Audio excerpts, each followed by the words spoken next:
नमस्कार। आप सभी छात्र छात्राओं का जीवन कोचिंग के इस ऑनलाइन वेब पोर्टल पर स्वागत है। पिछली क्लासों में हमने दक्षिण अमेरिका महाद्वीप और ऑस्ट्रेलिया महाद्वीप कंप्लीट किया। आज हम शुरू करेंगे यूरोप महाद्वीप। बहुत ही इम्पॉर्टेंट महाद्वीप है ये जो यूरोप महाद्वीप है। पहले इसके बारे में हम थोड़ा सा एक बेसिक परिचय ले लेते हैं कि इसका क्षेत्रफल के आधार पर क्रम क्या है, इसकी लोकेशन क्या है, इसका जो भी विस्तार है उसके बारे में थोड़ा सा देखते हैं। ये जो यूरोप महाद्वीप है, यूरोप महाद्वीप की अगर बात की जाए तो क्षेत्रफल के आधार पर इसका स्थान कौन सा है। क्षेत्रफल के आधार पर यह छठवां सबसे बड़ा महाद्वीप है। क्षेत्रफल के आधार पर यह छठवां सबसे बड़ा महाद्वीप है और इस महाद्वीप में या इसमें देशों की कुल संख्या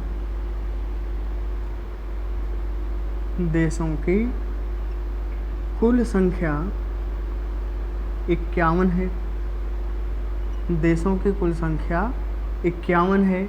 और यूरोप महाद्वीप से लगे हुए महाद्वीपों की बात करें या इसके चारों तरफ जो सागर महासागर या महाद्वीप हैं उनकी बात करें तो यूरोप महाद्वीप के पूर्व में बात करेंगे।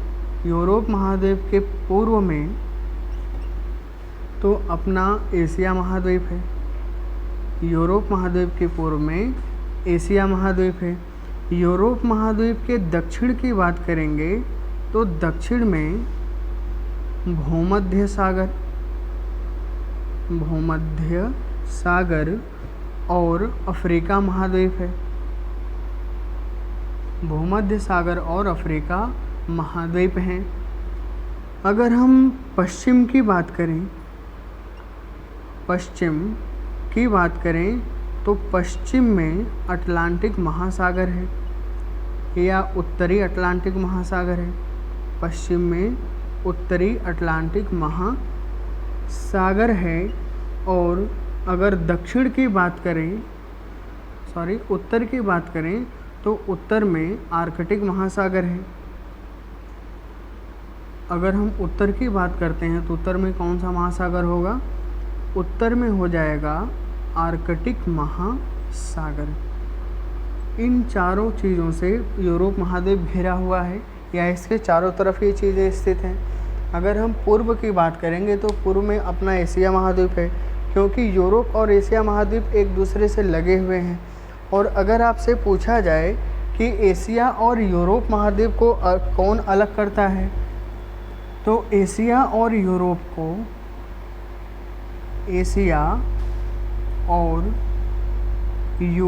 को दो पर्वत अलग करते हैं। एक है यूराल पर्वत और दूसरा है काकेशस पर्वत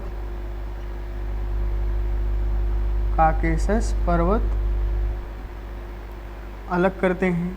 ये सवाल कई बार पूछा गया है कि यूरोप और एशिया महाद्वीप को अलग करने वाले पर्वत कौन कौन से हैं। तो अलग करने वाले दो पर्वत हैं, एक है यूराल पर्वत और दूसरा है काकेशस पर्वत। इतनी चीज़ें समझ में आई होंगी। एक बार पुनः देख लेते हैं।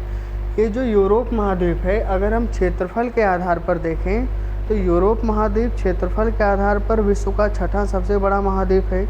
और इसमें देशों की जो संख्या है, देशों की कुल संख्या है 51। और अगर हम बात करें कि यह विश्व के कुल क्षेत्रफल के कितने भाग पर फैला है तो यह 6.7% क्षेत्रफल पर फैला है। विश्व में जितने भी महाद्वीप हैं उस पर 6.7% क्षेत्रफल पर विस्तृत है यूरोप महाद्वीप। और इसमें देशों की कुल संख्या है 51। इसके उत्तर में आर्कटिक महासागर, इसके पूर्व में एशिया महाद्वीप, दक्षिण में भूमध्य सागर और अफ्रीका महाद्वीप, और पश्चिम की बात करेंगे तो अटलांटिक महासागर है या कह सकते हैं उत्तरी अटलांटिक महासागर है। अगर हम बात करें कि यूरोप और एशिया महाद्वीप को अलग करने वाले पर्वत कौन कौन से हैं या कौन अलग करता है, तो यहाँ पर हमारे दो पर्वत मिलते हैं, एक है यूराल पर्वत और दूसरा है काकेशस पर्वत। लेकिन अगर यही हम आपसे पूछें कि यूरोप और अफ्रीका महाद्वीप को अलग करने वाला पर्वत कौन सा है या जलसंधि कौन सी है, या यूँ पूछें कि अफ्रीका और यूरोप को अलग कौन करता है, तो यूरोप और अफ्रीका महाद्वीप को एक जलसंधि अलग करती है। यूरोप और अफ्रीका महाद्वीप को एक जलसंधि अलग करती है जिसका नाम है जिब्राल्टर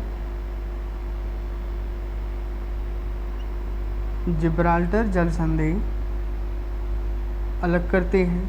ये सवाल कई बार पूछा जा चुका है, अलग करते हैं। और ये जो जिब्राल्टर जलसंधि है, इस पर अगर आपसे पूछा जाए अधिकार किसका है, तो वर्ष 1704 ईस्वी से इस जलसंधि पर यूनाइटेड किंगडम का अधिकार है, यूके का अधिकार है, या यूके का पूरा नाम है यूनाइटेड किंगडम।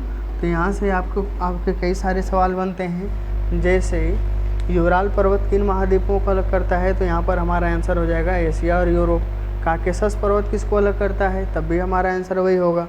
लेकिन अगर आपसे पूछा जाए कि यूरोप और अफ्रीका महाद्वीपों को कौन अलग करता है, तो यहाँ पर हमारा आंसर हो जाएगा जिब्राल्टर जलसंधि। और जिब्राल्टर जलसंधि पर 1704 ईस्वी से यूनाइटेड किंगडम का अधिकार है, इस पर यूके का अधिकार है। ये तो एक बेसिक परिचय हो गया। और यहीं पर एक चीज़ और देख लेते हैं, ये जो यूरोप महाद्वीप है, यूरोप महाद्वीप एक शीत क्षेत्र में या शीत प्रदेश में स्थित है, ठंडे प्रदेश में स्थित है। और इसका अगर हम अक्षांशीय विस्तार देखें तो यूरोप महाद्वीप का अधिक मैक्सिमम विस्तार 45 डिग्री उत्तरी अक्षांश के ऊपर है, 45 डिग्री उत्तरी अक्षांश के ऊपर है। इसलिए यहाँ पर गर्मी कम और ठंडी अधिक पड़ती है। और यूरोप महाद्वीप जो है, यहाँ पर शीतोष्ण घास के मैदानों का विस्तार अधिक है। जो शीतोष्ण कटिबंधीय घास के मैदान होते हैं, शीतोष्ण कटिबंधीय घास के मैदानों का सर्वाधिक विस्तार है, मैदानों का सर्वाधिक विस्तार है। और इसीलिए मैदान का सर्वाधिक विस्तार होने के कारण यहाँ पर गेहूं की खेती वृहद स्तर पर की जाती है। जो गेहूं की खेती है, गेहूं की खेती वृहद स्तर पर की जाती है, वृहद स्तर पर होते हैं। ये सारे सवाल पूछे गए हैं, इतनी चीज़ें समझ में आई होंगी। अब यहाँ से हम आगे चलेंगे तो हम यूरोप महाद्वीप के देशों की लोकेशन देखेंगे। देश कौन कौन से हैं, किसकी सीमा किससे लगी हुई है, कौन कहाँ पर स्थित है, उसके बारे में हम एक एक करके समझते चलते हैं।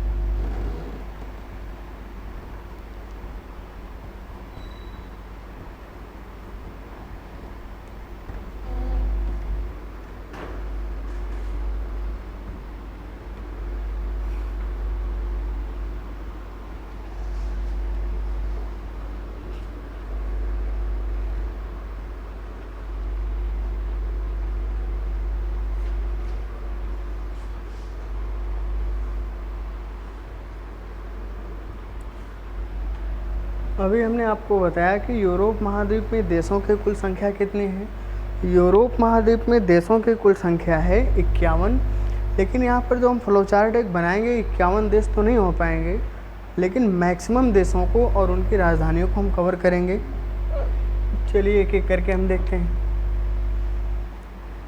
जैसे अगर हम देशों के बारे में देखें तो उत्तर और पूर्व से शुरू करेंगे। एक देश है उत्तर और पूर्व में सबसे अलग अटलांटिक महासागर में, इसका नाम है आइसलैंड। और आइसलैंड से जब हम पूर्व में चलेंगे तो हमको एक देश मिलेगा नॉर्वे। उसके पूर्व में चलेंगे तो हमको मिलेगा स्वीडन। और स्वीडन से पूर्व में चलेंगे तो हमको मिलेगा फिनलैंड। और फिनलैंड से जब हम पूर्व में चलेंगे तो हमको विश्व का सबसे बड़ा देश जो है वो मिलेगा रूस। तो यहाँ पर हम देशों की अगर बात करें तो सबसे उत्तर में अगर देशों की बात करें तो यहाँ पर कुल 5 देश मिलेंगे, आइसलैंड, नॉर्वे, स्वीडन और फिनलैंड। और पूरब में जाएंगे तो रूस मिलेगा। रूस का विस्तार आपके एशिया और यूरोप दोनों में पड़ता है। और नॉर्वे से नीचे हम आएंगे दक्षिण में तो यहाँ पर हमको एक देश मिलेगा और इस देश का नाम है डेनमार्क। पहले हम इनके बारे में थोड़ा सा देख लेते हैं क्या विशेषता है इनकी। ये जो 6 देश आपको दिख रहे हैं उसमें से आप अभी रूस को अलग रखें। यहाँ पर आइसलैंड, नॉर्वे, स्वीडन और डेनमार्क, इनको मिलाकर हम बोलते हैं स्कैंडिनेवियन देश। इनको मिलाकर हम कहते हैं स्कैंडिनेवियन कंट्री या स्कैंडिनेवियन देश। स्कैंडिनेवियन देश क्यों बोलते हैं?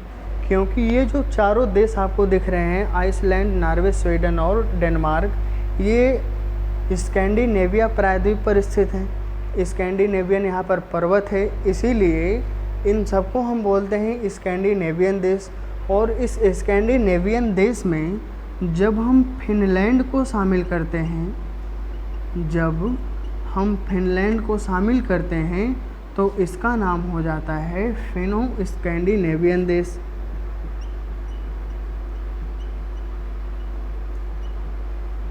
इसका नाम हो जाता है फिनो स्कैंडिनेवियन देश। मतलब स्कैंडिनेवियन देश में जब हम फिनलैंड को ऐड कर देते हैं तो इसका नाम चेंज हो जाता है और फिनलैंड ऐड होने के बाद इसका नाम हो जाता है फिनो स्कैंडिनेवियन देश। और यहीं पर एक चीज़ और बता दे रहे हैं, ये डेनमार्क जो है एक द्वीपीय देश है और ये एक प्रायद्वीप पर स्थित है और उस प्रायद्वीप का नाम है जटलैंड प्रायद्वीप। अगर आपसे पूछा जाए कि जो डेनमार्क है या किस प्रायद्वीप पर स्थित है तो आप कहेंगे जटलैंड प्रायद्वीप। ये सवाल पूछा गया है कि जटलैंड प्रायद्वीप पर निम्नलिखित में से कौन सा देश स्थित है, तो हमारा आंसर हो जाएगा कि जटलैंड प्रायद्वीप पर स्थित है देश जो है वो है डेनमार्क। इतनी चीज़ें कंप्लीट हो गई। अब यहाँ से हम थोड़ा सा और आगे चलते हैं और नई चीज़ें और अधिक देशों को देखते हैं।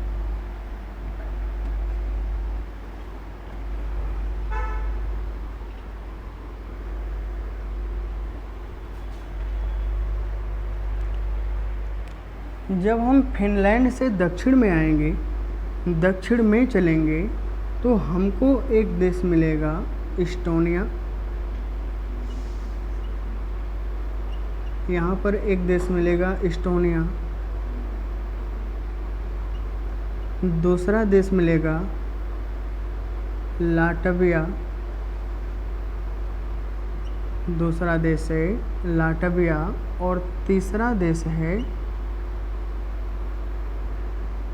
लिथुआनिया।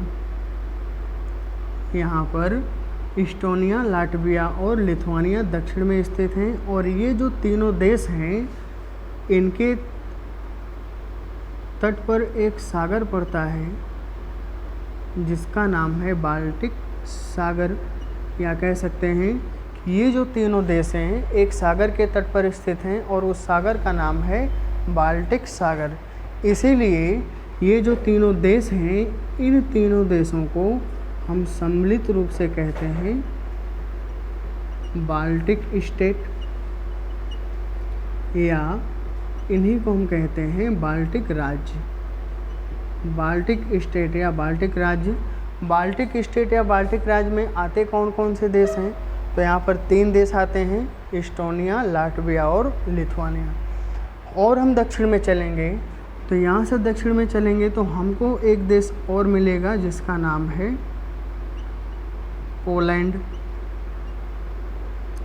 और पोलैंड से पूरब में चलेंगे तो यहाँ पर हमको एक देश मिलेगा जिसका नाम है बेलारूस। और इन दोनों से जब मध्य में हम दक्षिण में चलेंगे तो यहाँ पर हमको एक देश मिलेगा जिसका नाम है यूक्रेन। आराम से समझिएगा, क्योंकि इस तरीके से अगर एक बार जो हम फ्लो चार्ट बना रहे हैं बढ़िया से माइंड में सेट हो गया तो आप एटलस को देखेंगे तो हूबहू आपको सभी देश ऐसे ही मिलते जाएंगे जैसे कि यहाँ पर हम बोर्ड पर समझा रहे हैं आपको। एक बार पुनः हम देखते हैं, जो आइसलैंड है ये सबसे उत्तर और पूर्व में है, एक द्वीपीय देश है यूरोप महाद्वीप का। आइसलैंड से जब हम पूर्व में चलेंगे तो हमको मिलेगा नॉर्वे, नॉर्वे से पूर्व में चलेंगे तो हमको मिलेगा स्वीडन, स्वीडन से पूर्व में चलेंगे तो हमको मिलेगा फिनलैंड, और फिनलैंड से पूर्व में चलेंगे तो सबसे बड़ा जो देश है पूरे विश्व का वो मिलेगा रूस। और रूस का जो विस्तार है ये यूरोप महाद्वीप में भी पड़ता है और एशिया महाद्वीप में भी पड़ता है। यूराल पर्वत के पश्चिम का जो रूस का भाग है वो यूरोप महाद्वीप में पड़ता है, और यूराल पर्वत से पूरब का जो भाग है यूरोप महाद्वीप का वो आपका पड़ता है एशिया में। और फिनलैंड से जब हम दक्षिण में आते हैं बाल्टिक सागर के तट पर तो यहाँ पर हमको 3 देश मिलते हैं, एक है इस्टोनिया, दूसरा है लाटविया और तीसरा है लिथुआनिया। और बाल्टिक सागर के तट पर स्थित होने के कारण इन तीनों देशों को हम सम्मिलित रूप से क्या कहते हैं? इन तीनों देशों को हम सम्मिलित रूप से कहते हैं बाल्टिक स्टेट। और यहाँ से जब हम दक्षिण में चलेंगे तो हमको मिलता है पोलैंड, और पोलैंड से जब हम पूरब में चलेंगे तो हमको मिलेगा बेलारूस, और इन दोनों से जब हम दक्षिण में आएंगे तो हमको मिलेगा यूक्रेन। अब यहाँ से हम आगे चलते हैं, नॉर्वे से जब हम दक्षिण में आएंगे तो हमको एक देश मिलेगा जिसका नाम अभी हमने बताया था आपको डेनमार्क। और डेनमार्क से जब हम दक्षिण में आएंगे तो यहाँ पर हमको एक देश मिलेगा जिसका नाम है जर्मनी, और जर्मनी की सीमा लगती है पोलैंड से। यहाँ पर 2 देश और हमको देखने को मिले, एक हमको मिला जर्मनी और दूसरा मिला पोलैंड डेनमार्क। और जब हम जर्मनी से आगे चलते हैं पश्चिम में तो यहाँ पर हमको छोटे छोटे 3 देश मिलते हैं, एक है नीदरलैंड, एक है नीदरलैंड, दूसरा है बेल्जियम, नीदरलैंड, बेल्जियम, और तीसरा है लक्ज़मबर्ग। तीसरा देश है लक्ज़मबर्ग। और ये जो तीनों देश हैं इनकी जो औसत ऊंचाई है वो बहुत ही कम है, इसीलिए इन तीनों देशों को हम कहते हैं लो लैंड कंट्री। इन तीनों देशों को हम क्या कहते हैं? लो लैंड कंट्री या निम्न भूमि वाला देश। निम्न भूमि वाला देश किन देशों को कहते हैं? तो निम्न भूमि वाला जो देश है वो हम 3 देशों को कहते हैं, नीदरलैंड, बेल्जियम और लक्ज़मबर्ग। जब हम यहाँ से और आगे चलेंगे तो हमको एक देश मिलेगा, बहुत बड़ा सा देश जिसका नाम है फ्रांस, जिसका नाम है फ्रांस।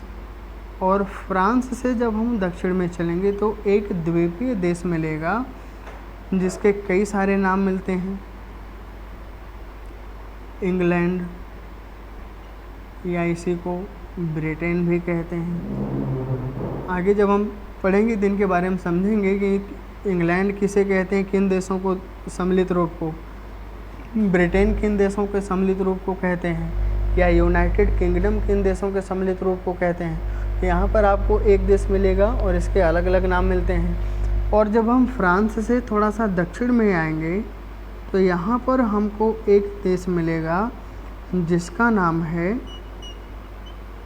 स्पेन, और स्पेन से लगा हुआ एक देश मिलेगा और उस देश का नाम है पुर्तगाल।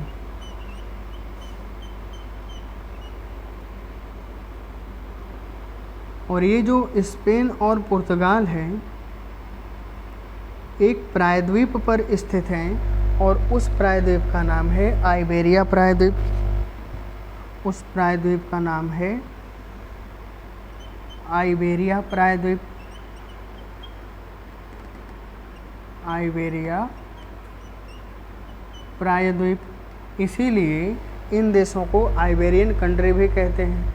आइबेरिया प्रायद्वीप पर स्थित होने के कारण इन दोनों देशों को आइबेरियन कंट्री भी कहते हैं। अगर आपसे पूछा जाए कि आइबेरियन कंट्री हम किन देशों को कहते हैं, तो आइबेरियन कंट्री हम 2 देशों को कहते हैं और ये 2 देश हैं स्पेन और पुर्तगाल। अब यहाँ से हम थोड़ा सा आगे चलेंगे तो फ्रांस से जब हम पूरब में चलेंगे तो हमको यहाँ पर एक देश मिलेगा, दुनिया का सबसे खूबसूरत देशों में इसकी गिनती होती है, जिसका नाम है स्विट्ज़रलैंड। और स्विट्ज़रलैंड से जब हम पूरब में चलेंगे तो यहाँ पर हमको एक देश मिलेगा जिसका नाम है ऑस्ट्रिया। ध्यान दीजिएगा, ऑस्ट्रेलिया एक अलग देश है और ऑस्ट्रिया एक अलग देश है। ऑस्ट्रिया और ऑस्ट्रेलिया में अंतर है। ऑस्ट्रेलिया एक महाद्वीप है, एक देश भी है, और यहाँ पर ऑस्ट्रिया जो है वह यूरोप महाद्वीप का एक छोटा सा देश है। तो यहाँ से जब हम आगे चलेंगे तो हमको और भी कई सारे देश मिलेंगे। जैसे फ्रांस से जब हम पूरब में चलेंगे तो यहाँ पर हमको एक देश मिलेगा जिसका नाम है स्विट्ज़रलैंड। और स्विट्ज़रलैंड से जब हम पूरब में चलेंगे तो यहाँ पर हमको एक देश मिलेगा जिसका नाम है ऑस्ट्रिया। और ऑस्ट्रिया से जब हम पूरब में चलेंगे तो यहाँ पर हमको एक देश मिलेगा जिसका नाम है हंगरी। और हंगरी से जब हम पूरब में चलेंगे तो यहाँ पर हमको एक देश मिलेगा जिसका नाम है बुल्गारिया।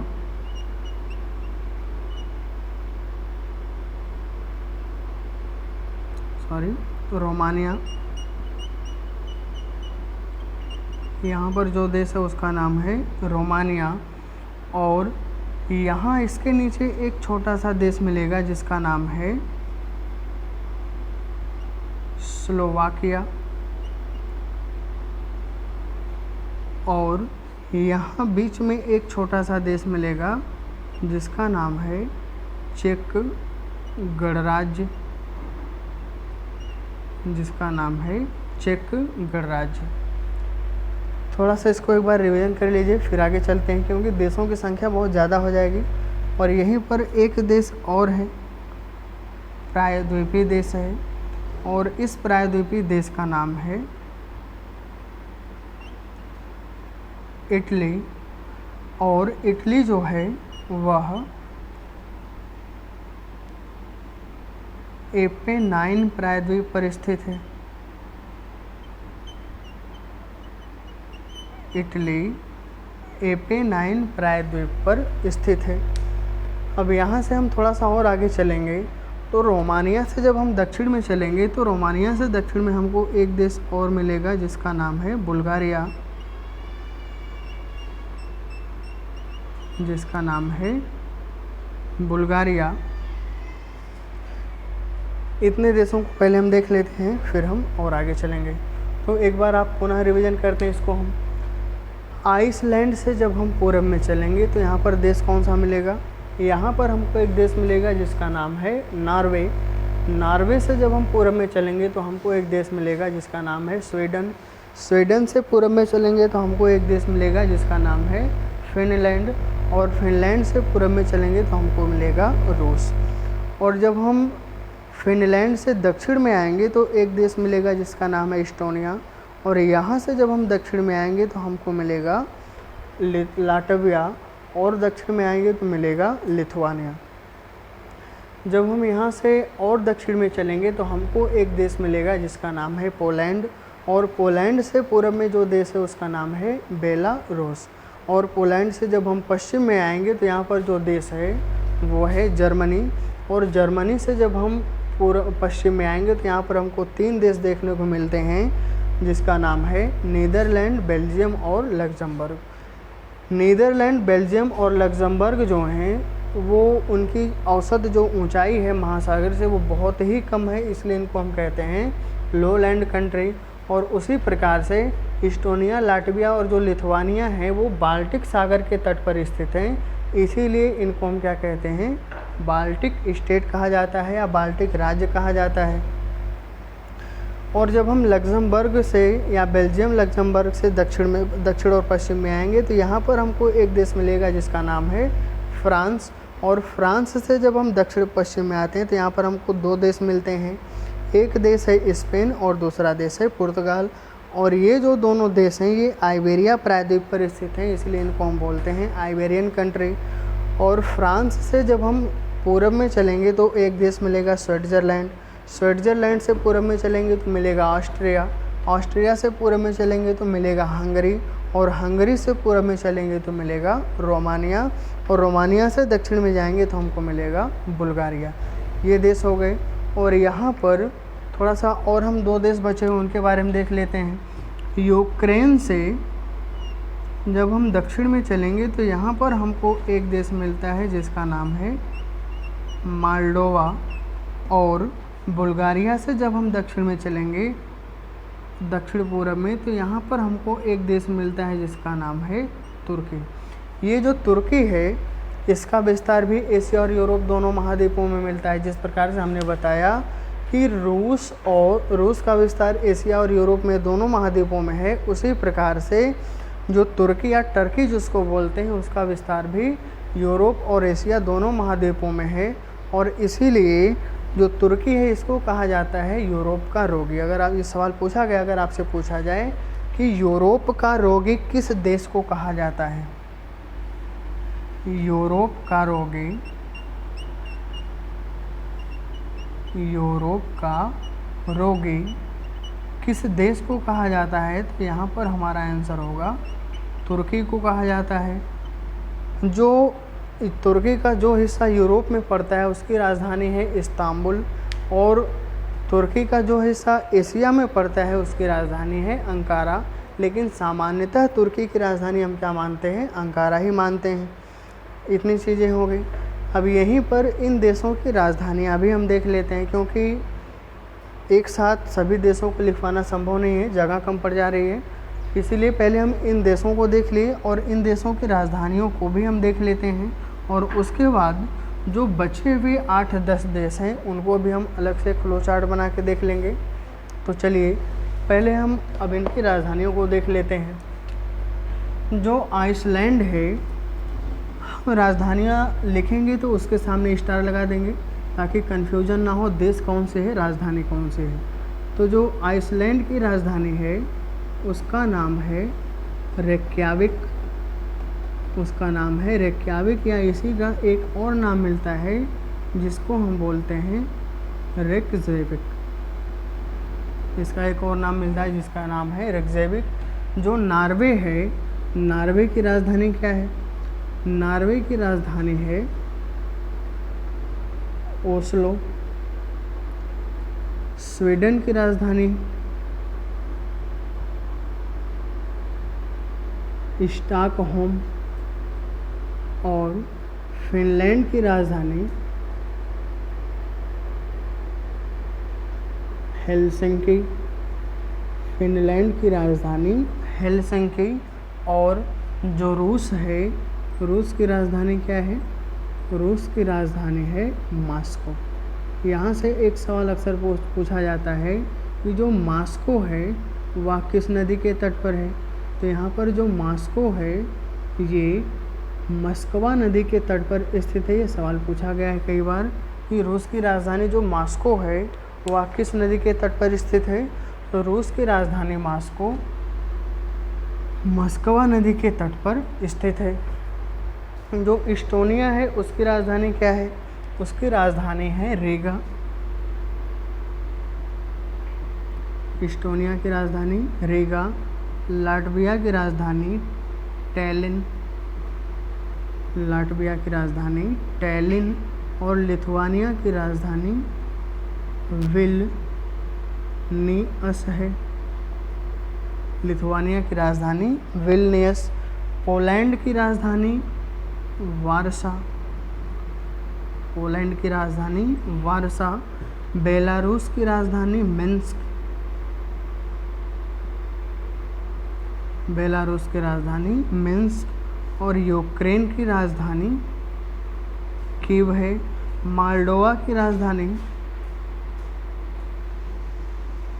चिसिनाउ है। मोल्डोवा की राजधानी चिसिनाउ। और आगे चलते हैं। डेनमार्क की राजधानी कोपेनहेगन। डेनमार्क की राजधानी कोपेनहेगन। जर्मनी की राजधानी बर्लिन। जर्मनी की राजधानी बर्लिन किस नदी के तट पर स्थित है? तो जर्मनी की राजधानी बर्लिन स्प्री नदी के तट पर स्थित है। आगे चलते हैं। नीदरलैंड की जो राजधानी है वो है आपकी रॉटरडम, एम्स्टर्डम।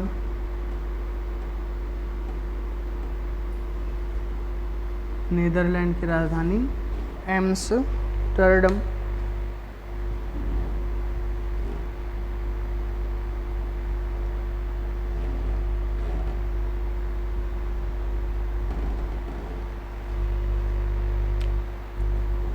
नीदरलैंड की राजधानी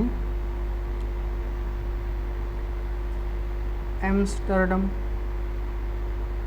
बेल्जियम की राजधानी ब्रुसेल्स। बेल्जियम की राजधानी ब्रुसेल्स। और लग्जमबर्ग की जो राजधानी है वो लग्जमबर्ग ही है। लग्जमबर्ग की राजधानी लग्जमबर्ग है। यूनाइटेड किंगडम या ब्रिटेन की राजधानी देखा जाए तो इनकी राजधानी लंदन है। फ्रांस की राजधानी पेरिस है। फ्रांस की राजधानी पेरिस किस नदी के तट पर स्थित है? तो बहुत ही चर्चित नदी है। फ्रांस की राजधानी पेरिस सीन नदी के तट पर स्थित है। स्पेन की राजधानी, स्पेन की जो राजधानी है वो मैड्रिड है। और ये जो मैड्रिड है यह मेसोटा के पठार पर स्थित है। अक्सर पूछा जाता है कि निम्नलिखित में से किस देश की राजधानी पठार पर स्थित है। वहाँ पर डिपेंड करता है कि देश कौन सा है या राजधानियाँ कौन कौन सी हैं। तो यहाँ पर यूरोप महाद्वीप में अगर पूछा जाए कि किस देश की राजधानी पठार पर स्थित है तो आपका हो जाएगा स्पेन की राजधानी मैड्रिड। और जो पुर्तगाल है, पुर्तगाल की राजधानी क्या है? पुर्तगाल की राजधानी हो जाएगी लिस्बन। पुर्तगाल की राजधानी लिस्बन। स्पेन की राजधानी मैड्रिड और पुर्तगाल की राजधानी लिस्बन। जो हमारा इटली है, इटली की राजधानी हो जाएगी रोम। इटली की राजधानी रोम। स्विट्ज़रलैंड की राजधानी बर्न। ऑस्ट्रिया की राजधानी वियना। और ऑस्ट्रेलिया की राजधानी क्या है? ऑस्ट्रेलिया की राजधानी है कैनबरा। हंगरी की राजधानी बुडापेस्ट। हंगरी की राजधानी बुडापेस्ट। और रोमानिया की राजधानी बुखारेस्ट।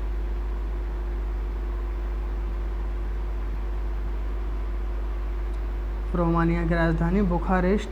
बुल्गारिया की राजधानी सोफिया। और तुर्की की राजधानी अंकारा। दो देश और हमारे बच रहे हैं। चेक गणराज्य की राजधानी प्राग। और जो स्लोवाकिया है, स्लोवाकिया की राजधानी है ब्राटिस्लावा। स्लोवाकिया की राजधानी ब्राटिस्लावा। ये तो बड़े बड़े जो देश हैं, कुछ इम्पॉर्टेंट देश, उनका परिचय है यूरोप महाद्वीप के। एक बार पुनः इनकी राजधानियों को हम रिवीजन कर लेते हैं, फिर आगे चलते हैं। चलिए सामने देखिएगा, एक तरफ से एक क्रम से हम जैसे देशों को पढ़ें उसी तरीके से यहाँ की राजधानियों को भी हम पढ़ेंगे। आइसलैंड की राजधानी क्या है? आइसलैंड की राजधानी रेक्याविक या रेक्जेविक है। नॉर्वे की राजधानी ओस्लो। और यहीं पर एक चीज़ और जान लीजिएगा, नॉर्वे को 1000 सूर्य का देश और फिनलैंड को 1000 झीलों का भी देश कहते हैं। या अर्धरात्रि के सूर्य वाला देश किसे कहते हैं? तो अर्धरात्रि का सूर्य वाला देश हम कहते हैं नॉर्वे को, क्योंकि यहाँ पर रात में भी सूर्य दिखाई देता है। और फिनलैंड को हम कहते हैं 1000 झीलों वाला देश। तो आगे हमको ये सब चीज़ें मिलेंगी। नॉर्वे की राजधानी ओस्लो हो गया। स्वीडन की राजधानी क्या हो जाएगी? स्वीडन की राजधानी हो जाएगी स्टॉकहोम। फिनलैंड की राजधानी हेलसिंकी और रूस की राजधानी मॉस्को। और मॉस्को किस नदी के तट पर स्थित है? मॉस्को स्थित है मस्कवा नदी के तट पर। और जब हम यहाँ से और आगे चलते हैं तो फिनलैंड से जब हम दक्षिण में चलेंगे तो हमको 3 देश मिलेंगे, जिसमें से एक है इस्टोनिया। इस्टोनिया की राजधानी है रिगा। लाटविया। लाटविया की राजधानी है टैलिन। और लिथुआनिया। लिथुआनिया की राजधानी है विल्नियस। पोलैंड। पोलैंड की राजधानी है वारसा। बेलारूस। बेलारूस की राजधानी है मिन्स्क। और जब हम पोलैंड से पश्चिम में चलेंगे तो हमको मिलेगा जर्मनी। जर्मनी की राजधानी है बर्लिन। और जब हम जर्मनी से और पश्चिम में चलेंगे तो 3 छोटे छोटे देश मिलेंगे। और इन तीनों देशों में से सबसे जो उत्तर में स्थित है उसका नाम है नीदरलैंड। नीदरलैंड की जो राजधानी है उसका नाम है एम्स्टर्डम। बेल्जियम। बेल्जियम की राजधानी है ब्रुसेल्स। और लग्जमबर्ग की राजधानी लग्जमबर्ग ही है। और जो यूनाइटेड किंगडम इंग्लैंड या ब्रिटेन है उसकी राजधानी है लंदन। और फ्रांस की राजधानी पेरिस किस नदी के तट पर स्थित है? सेन नदी के तट पर। स्पेन की राजधानी मैड्रिड। पुर्तगाल की राजधानी लिस्बन। स्विट्जरलैंड की राजधानी बर्न। इटली की राजधानी रोम। ऑस्ट्रिया की राजधानी वियना। हंगरी की राजधानी बुडापेस्ट। रोमानिया की राजधानी बुखारेस्ट। बुल्गारिया की राजधानी सोफिया। तुर्की की राजधानी अंकारा। चेक गणराज्य की राजधानी प्राग। स्लोवाकिया की राजधानी ब्राटिस्लावा। यूक्रेन की राजधानी कीव। और मोल्डोवा की राजधानी चिसिनाउ। ये तो मुख्य देश हो गए। और यहाँ से कुछ 7-8 देश और हमारे बचे हुए हैं, उनके बारे में भी हमको देखना है। उन देशों की लोकेशन क्या है, उनकी राजधानियाँ क्या हैं, और उनसे जो भी सवाल बन सकते हैं। तो आप वीडियो को रोककर आराम से इसको नोट करिएगा और इन देशों को आप अपने एटलस में भी मिलाइएगा कि कितने देश मिल रहे हैं।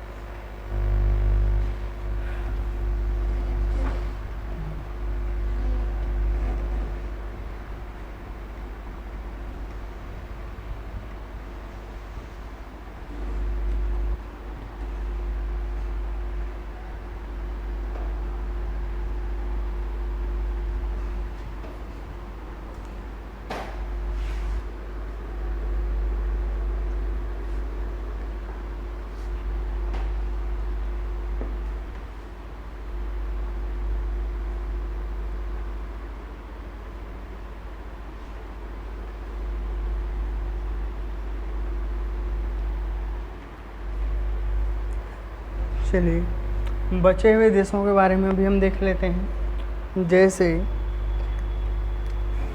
हमने आपको बताया कि फ्रांस से जब हम पूरब में चलेंगे तो हमको कौन सा देश मिलेगा, तो यहाँ पर हमको देश मिला था स्विट्ज़रलैंड।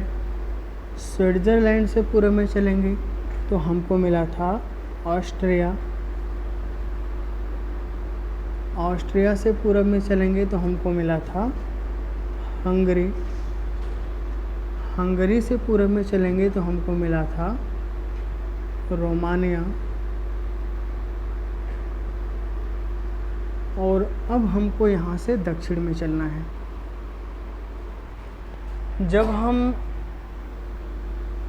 ऑस्ट्रिया और हंगरी से नीचे चलेंगे तो यहाँ पर हमको एक देश मिलेगा जिसका नाम है स्लोवेनिया।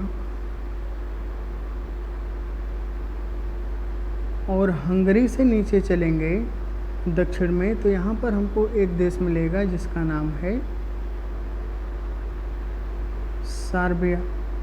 सर्बिया बहुत ही चर्चित देश है। दुनिया का नंबर 1 टेनिस खिलाड़ी नोवाक जोकोविच जो कि सर्बिया के रहने वाले हैं।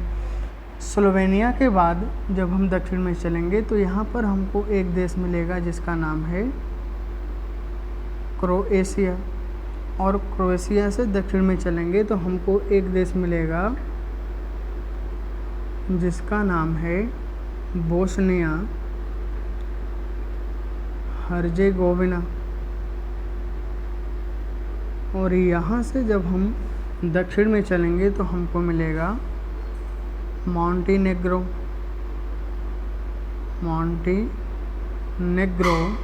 और यहाँ से दक्षिण में चलेंगे तो हमको मिलेगा अल्बानिया। और यहाँ से दक्षिण में चलेंगे तो हमको एक देश मिलेगा जिसका नाम है ग्रीस।